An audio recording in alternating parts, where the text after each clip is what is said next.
When Rodrigo and I moved to Los Angeles, I had mixed feelings. On one hand, this city promised endless opportunities and career growth, but on the other, it felt foreign and cold. Rodrigo, my husband, was a successful IT specialist, and when he was offered a great job in Los Angeles, he couldn't refuse. I also worked in the IT field, and although my career was progressing, I never forgot about Rodrigo. We were both focused on work, but I still tried to maintain our relationship. However, he seemed increasingly distant, and I couldn't understand why. The move to a new city seemed to distance him even further from me.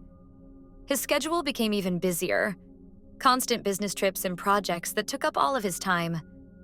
I tried talking to him about it, but Rodrigo always blamed work, explaining that it was just temporary. Yet, something in his tone and behavior made me doubt that.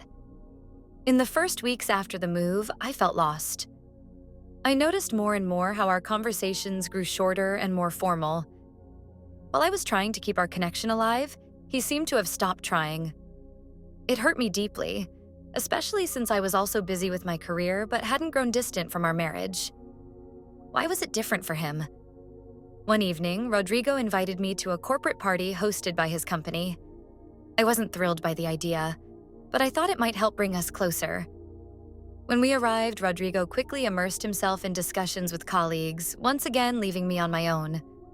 I wandered around the room, trying to enjoy the atmosphere, though I felt like an outsider. After a while, I noticed three men engaged in an animated conversation in the corner. Their energy drew my attention, and I couldn't help but be captivated by their discussion. Rodrigo noticed and led me toward them. "Amelia, I want you to meet my friends," he said proudly. "This is Gabriel, a doctor. Lucas is a lawyer. And this is Vincent, a successful entrepreneur." Each of them was interesting in their own way.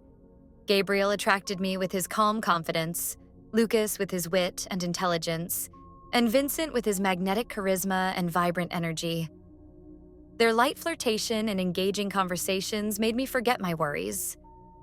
I began spending more time with them, especially when Rodrigo was engrossed in his own business. Thus began my new life in Los Angeles. I felt that something inside me was changing.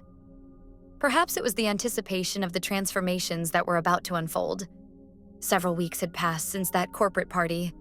Rodrigo had been staying away from home more and more frequently, but this time it wasn't due to business trips.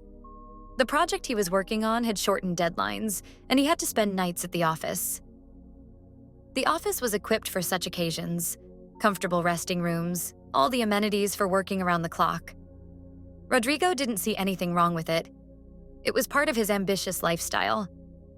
But for me, it was yet another blow.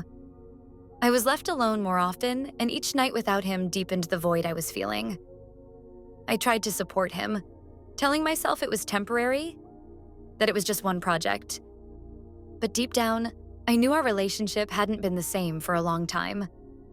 Rodrigo justified his actions by saying it was all for our future, but his constant absence and growing distance only made things worse.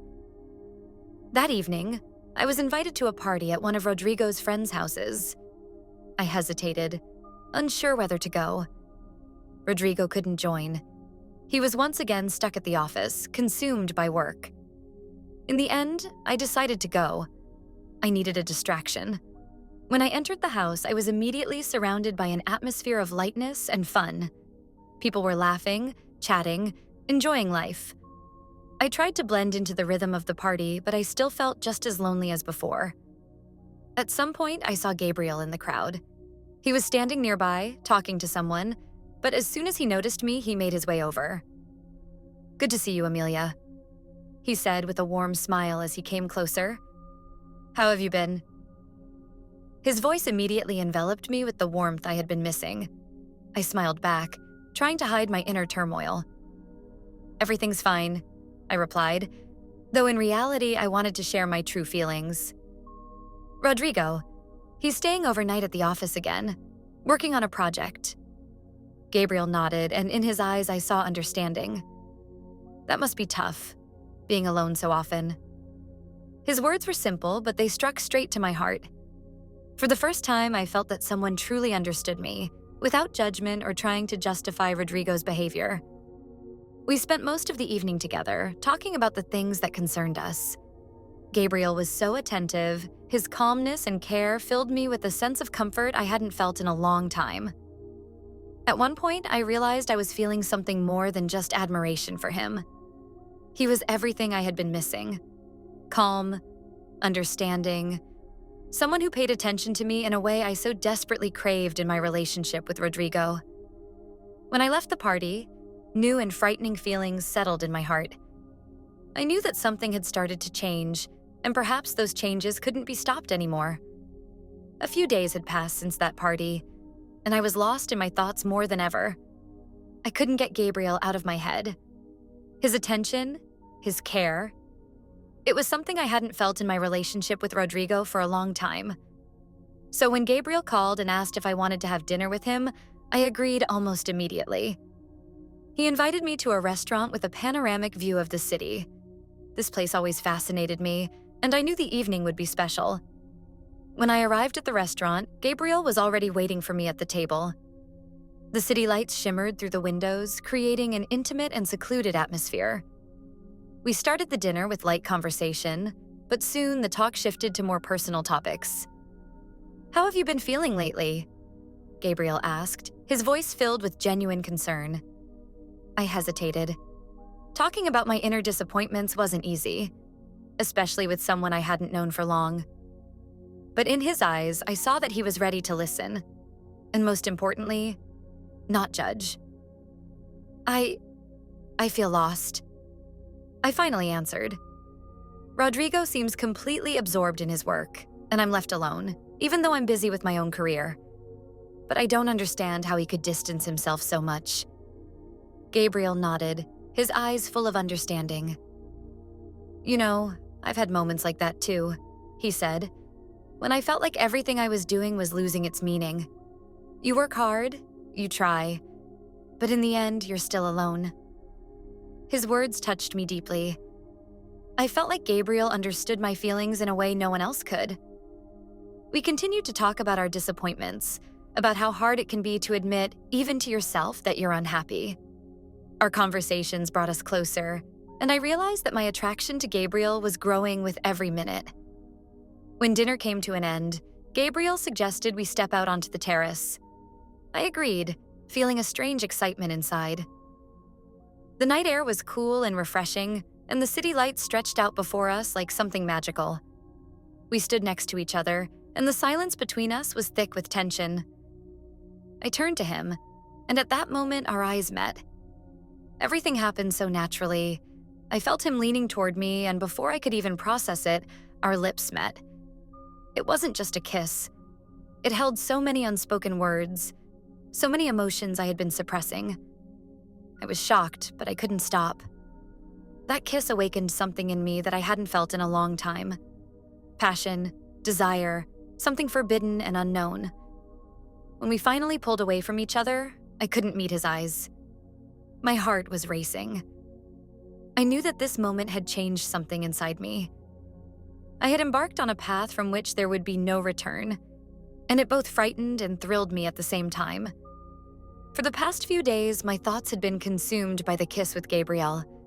I couldn't forget that moment, how it happened and how much it changed me. I knew I should have kept my distance from him, but I couldn't shake the feelings of guilt and excitement swirling inside me. I tried to focus on work, but my mind kept returning to that moment on the restaurant terrace. Today, I decided to go to the gym, something that usually helped clear my head and gave me some sense of control. I was deep in thought when I suddenly noticed Vincent, already working out on a nearby machine.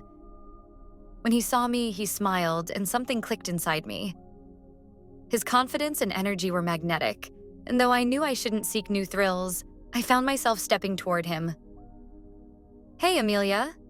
Good to see you," Vincent said with that easy smile that always made me feel warm inside. "Hey," I replied, trying to sound casual. "Just needed to clear my head a bit." "Good plan. How about we work out together?" he offered, glancing at the empty machine next to his. I agreed. The workout with Vincent was light and fun. He kept cracking jokes, making me forget the anxious thoughts that had been tearing me apart. We laughed, competed, and for a brief moment I felt like I could breathe freely again. When the workout ended, we headed to the locker room together. I was about to head to the showers to wash off the exhaustion of the workout when Vincent, already half undressed, gave me a playful smile. "You know," he started, "I have an idea. Why don't we shower together? That way we can both refresh after a long day." I froze, stunned by his suggestion. It was so sudden and unexpected. I hesitated, trying to figure out if it was right to agree. But deep down, something pushed me forward. I was tired of always holding myself back. I nodded without saying a word and followed him. Once we were in the shower, everything happened quickly. The tension between us, which had been building all evening, finally broke free. Our bodies intertwined, and I lost track of time.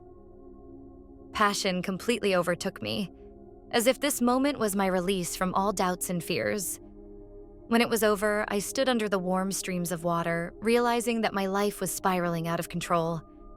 I could no longer ignore what was happening. My connection with Gabriel, and now with Vincent, was making my reality unbearably complicated. I knew I was standing on the edge, but I didn't know how to pull back. Days passed, and my life grew more chaotic by the minute. My attraction to Gabriel and the connection with Vincent were turning everything upside down. I felt like I was losing control, not only over my emotions, but over my entire life. Work, which used to be my refuge, was slowly turning into a source of stress. More and more often, I found myself losing focus, missing important deadlines and meetings.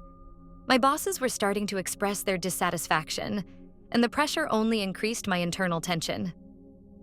It was during this period that Lucas asked to meet me at a cafe.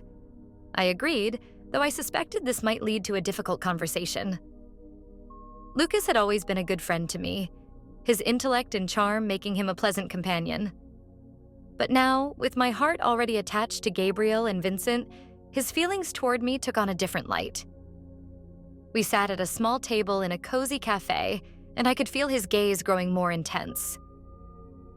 "Amelia, I've been wanting to tell you something for a while now," he began, with a slight tension in his voice. "I really like you. I feel like there's something special between us." His confession caught me off guard, though I had suspected this was coming. I felt embarrassed and guilty that I couldn't return his feelings. My heart was already wrapped up in other people. "Lucas," I started softly, "you're a wonderful person, and I truly value our friendship. But I can't reciprocate those feelings. My heart, it's already taken." He paused for a moment, processing my words. I could see the disappointment in his eyes, but he didn't push further. "I understand," he said with a smile that barely concealed the sadness. "I just wanted you to know." Our conversation shifted to a more friendly tone, but the tension lingered in the air. I knew I had made the right choice in turning him down, but the guilt still gnawed at me. Meanwhile, the problems at work were becoming more apparent. My colleagues began to notice that I was missing deadlines and losing focus. My productivity was dropping, and my superiors repeatedly expressed their dissatisfaction with my performance.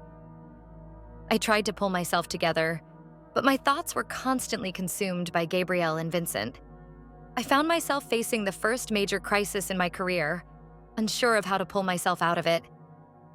Each new day felt more difficult than the last, and I realized that my personal decisions were not only destroying my personal life, but also the career I had worked so hard to build. I was heading to the gym again, anticipating my meeting with Vincent. We had made it our little secret. What happened between us in the gym shower after each workout. Every time it brought me a mix of excitement and relief, and I couldn't imagine my gym sessions without those moments anymore. It was like a game, one where only we knew the rules. This time, I walked with the familiar thrill, knowing we'd be together again, and our secret moments would give me a break from the chaos in my life. But I had no idea that today would be different. After the workout ended, Vincent and I, as usual, made our way to the locker room. His smile, the light touches, everything was as it always was. But as I stepped out of the gym with him, I didn't expect to see Rodrigo sitting in his car nearby. He hadn't told me he'd come to pick me up, And when I kissed Vincent, not passionately, but certainly not in a friendly way, I felt someone's eyes on me, but it was already too late. I glanced toward the car and saw Rodrigo watching us closely. I got into the car a few minutes later, unaware that something had gone wrong. Rodrigo looked calm, but there was something strange in his eyes. I couldn't immediately place it, but a sense of unease settled inside me. The next few days passed in tense silence. Rodrigo didn't mention what he had seen, but I could feel his cold distance. He started spending even less time at home, and I was lost in my thoughts, trying to figure out what had changed. But the problems at work came out of nowhere. Suddenly, my bosses became much more demanding. Projects that had once been accepted without question were now being scrutinized, and mistakes were being found where there had never been any before. I felt the pressure, and every day became harder and harder. I felt trapped. My productivity was dropping, and I couldn't understand what was happening. Rodrigo never once mentioned seeing me with Vincent, but looking back now, I realize that's when he started to act.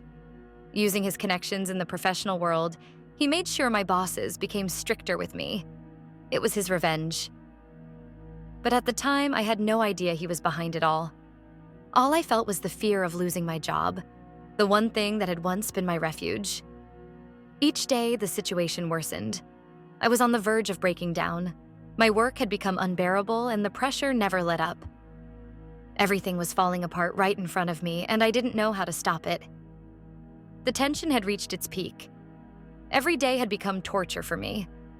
The job, which had once been my refuge, had now turned into a constant source of stress. Rodrigo remained cold and distant, and I knew there was no more trust or love between us. Eventually, I couldn't take it any longer. I decided I had to tell him the truth about Gabrielle and Vincent. When I entered the house, Rodrigo was sitting at the table with his laptop, as usual, absorbed in his work. I stopped at the doorway, feeling the trembling inside me. I didn't know how to start the conversation, but I knew I couldn't live in lies anymore. "Rodrigo," I began, my voice slightly shaky. "We need to talk." He looked up, his gaze cold and distant. "About what?" he asked, as if he already knew what I was going to say. I sat down across from him, struggling to find the right words. This was the hardest confession of my life. I've been unfaithful to you," I said, trying to keep my voice steady. First with Gabrielle, and then with Vincent. The silence that followed those words was deafening. Rodrigo didn't move for several seconds, staring at me. Then suddenly, he jumped up from his chair, his face pale, and his eyes filled with rage. "You what?" His voice shook with anger. "You cheated on me? With 2 men?" I can't justify it," I whispered, feeling the tears welling up in my eyes. I made a terrible mistake. But Rodrigo wasn't listening anymore. He started yelling, his words full of fury and pain. It was the storm of emotions that had been building up for so long, finally erupting. His shouts were deafening, and each word cut me like a knife. He accused me of destroying everything we had, of ruining his trust and our family. "I don't want to see you anymore," he finally spat, his voice hoarse from yelling. "I want a divorce. You don't exist to me anymore." Those words hit me like a dagger, but I knew I deserved them. Rodrigo was right. I had betrayed him, and now I was paying the price. But what happened next, I couldn't foresee. "You think this is over?" he hissed, leaning toward me. "I'm going to destroy you. You won't just lose me. You'll lose your job too. I'll make sure you never work in this industry again." His words were like a knife twisting in the wound. I couldn't believe he would sink so low as to seek revenge in this way. But I saw the determination and cold fury in his eyes. I knew he meant every word. I stood in front of the office door, feeling my knees weaken with fear. I already knew what was waiting for me. The last few weeks had been pure torture. Constant checks, endless critiques, my boss's growing dissatisfaction. Everything pointed to the fact that my time at the company was coming to an end. I had always been proud of my career, proud of the success I had built over the past 5 years, becoming an essential part of the team. But it had all fallen apart, and I didn't know how to stop it. Finally, the door opened and I was invited inside. I sat down across from my boss, who no longer hid his disappointment. "Amelia, we need to talk," he began with a heavy sigh. I nodded, feeling the weight of the moment pressing down on my shoulders. "We've noticed that your productivity has significantly declined lately. Projects aren't being completed on time, and the quality of your work doesn't meet our expectations." I had heard it all before, but this time I knew it was leading to the worst.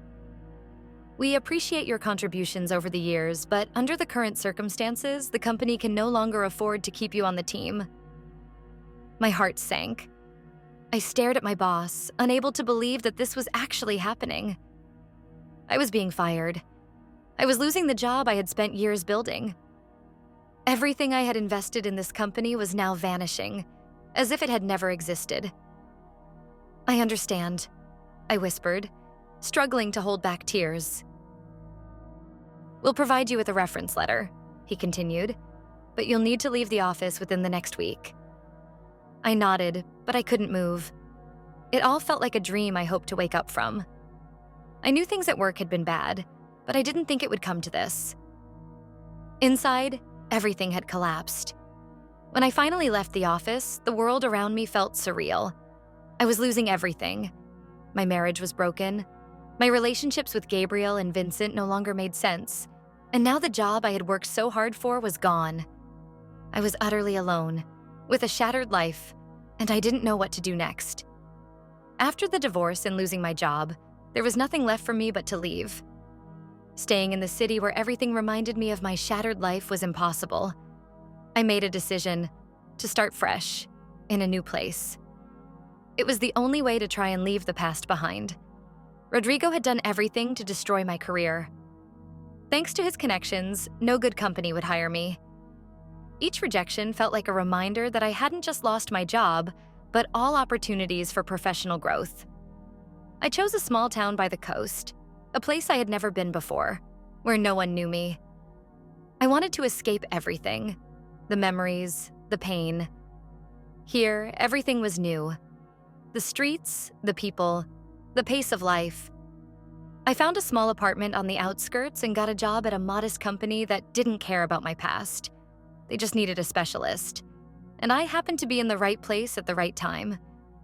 At first, I felt relief. The new city gave me a sense of freedom. I could walk down the streets and not run into people who knew me and Rodrigo, not be reminded of what had happened. Everything seemed so simple. I hoped that this was where my new life would begin. But the past isn't so easily forgotten. Memories of what had happened haunted me every night. I remembered how I had ruined my relationships with Gabriel and Vincent, how my marriage had fallen apart, how the job I had been so proud of was destroyed. These weren't just memories. They were wounds that still hurt deep inside me. Every morning, I woke up telling myself that today would be better, that sooner or later I would forget how I ended up here. But it was harder than I had imagined. The past doesn't let go that easily, and every day was a struggle to find meaning and peace again. But despite everything that had happened, I felt a tiny spark of hope inside me. A new city, a new life. This could be the start of something good. If I could leave the past behind, maybe I could find a new version of myself. A few weeks had passed since I moved, and I was slowly getting used to my new life. I was learning to find joy in the small things: morning walks along the coastline, warm cups of coffee at the local cafe, and my new job where the weight of the past didn't follow me. But despite the outward calm, emotions still raged inside me, and memories of the past haunted me every night. One morning, I noticed that I felt strange. At first, I brushed it off as stress, fatigue, and emotional overload. But with each passing day, my condition became more alarming. I started experiencing nausea, weakness, and noticeable changes in my body. I decided not to delay and made an appointment with a doctor to figure out what was happening. When I entered the doctor's office, I still hoped it was just exhaustion. But after the examination and a few tests, the doctor looked at me with a slight smile that immediately made me uneasy. "Amelia, congratulations. You're pregnant," he said, unaware of the shock those words would bring. Pregnant? I couldn't believe my ears. My life had turned upside down over the past few months, and now this news was presenting me with yet another huge challenge. Panic set in almost immediately. Who was the father of my child? Gabriel or Vincent? How was I going to deal with this?